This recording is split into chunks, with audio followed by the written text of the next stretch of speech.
Hi, my name is Pastor Hal York, and welcome to Truth in the Trenches. Today we're going to be in Proverbs chapter 21, verse 23. He who guards his mouth and his tongue guards his soul from troubles. The New Living Translation says, watch your tongue and keep your mouth shut, and you will stay out of trouble. Proverbs 13:3 kind of goes along that same vein. It says, whoever guards his mouth preserves his life, and he who opens wide his lips comes to ruin.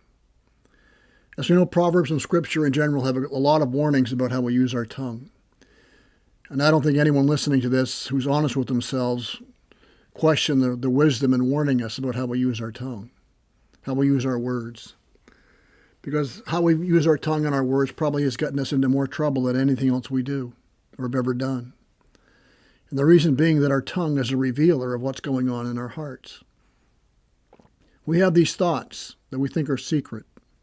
We have these fears that we think nobody knows about, maybe the jealousies or envy or hurts and the like. And we have them well guarded in our hearts.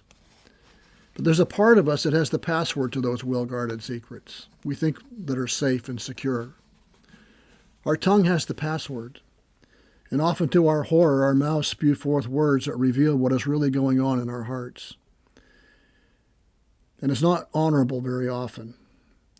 It's very seldom something we would ever want to admit. But in one moment of anger or frustration, we blurt out words that hurt those who are around us, those who it's aimed at. Words that reveal what's really going on deep down in our hearts. And before we know it, we're in a heap of trouble.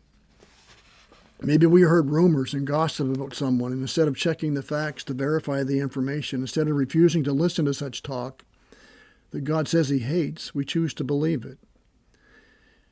And not only that, we choose to tell others about what we've heard about so-and-so. And start spreading things that are not true and should never be spread, even if they were true. They shouldn't be spread. And when the offended party begins to look for the source of such hurtful gossip and slander, we can feel the walls beginning to close in around us because we know it all leads back ultimately to me, to us. So Proverbs rightly says, guard your tongue, and you will stay out of trouble. But the best way to guard our tongue is to guard our heart. Whatever you are entertaining in the heart will eventually find its way to the tongue. Out of the abundance of the heart, the mouth speaks. Sin is often pictured in leaven, as we know.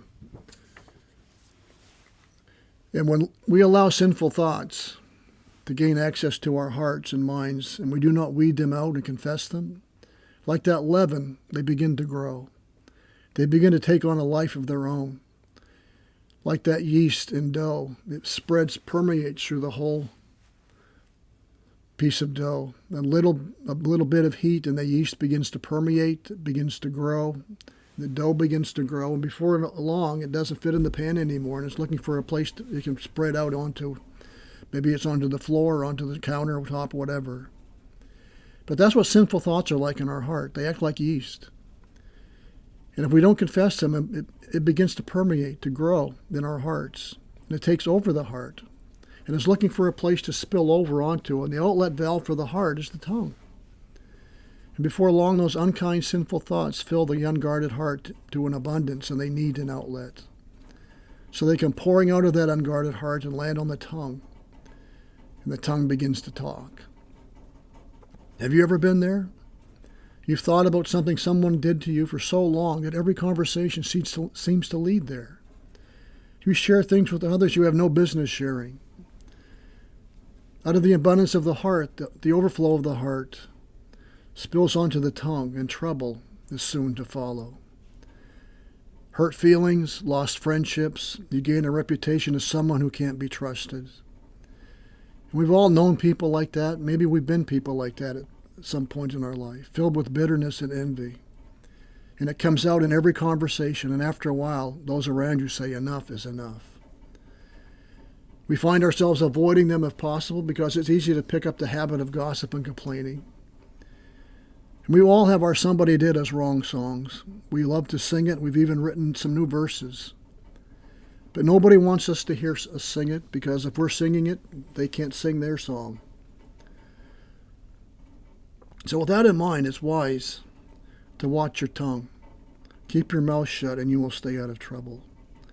to guard your heart, because to guard your heart is to guard your tongue.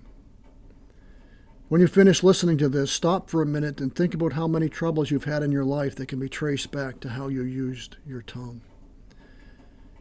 It might be good for all of us to go back and reread James chapter 3, where we have that very descriptive and powerful description of the tongue, how no man can control the tongue.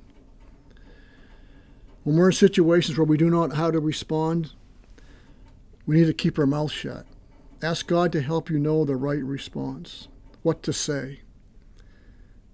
Colossians chapter 4 is a great prayer when such times as that.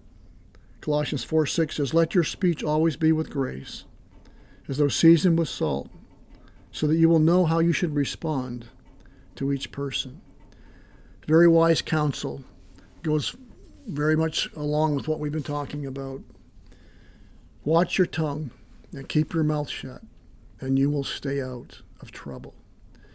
May this truth guide us and guard us in the trenches of life as we seek to live our lives for the glory of God and the good of others. May God bless.